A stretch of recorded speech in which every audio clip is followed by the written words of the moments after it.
For this video guys, may tuturo ko sa inyo na trick para ang ating cellphone ay magmukha pa rin siyang bago. Sa nagbigay ng patala dyan. Shout out po sa inyo. Sundan lang nito guys. Sa loob ng isang buwan, isang bisis para ang ating cellphone ay parang bago pa rin. So yun, sundan lang nito guys. Let's go!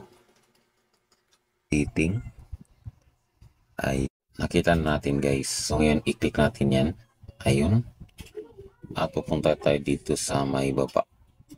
Dito sa system, ang gamit nating phone guys, Infinix 40i. Ayun. So dito na tayo. Nakalagay reset phone.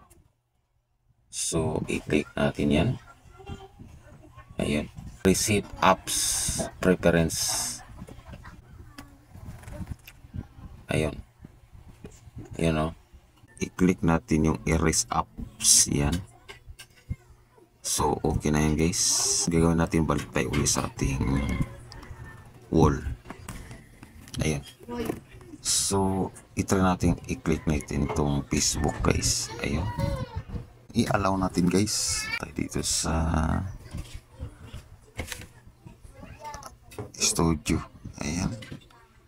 Yan, i-allow natin yan. Messenger. Yan. Tapos i-allow lang natin yan guys. Ulit. So yan yan guys. Yun lang ang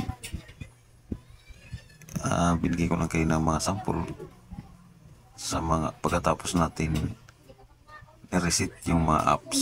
So ganun lang guys.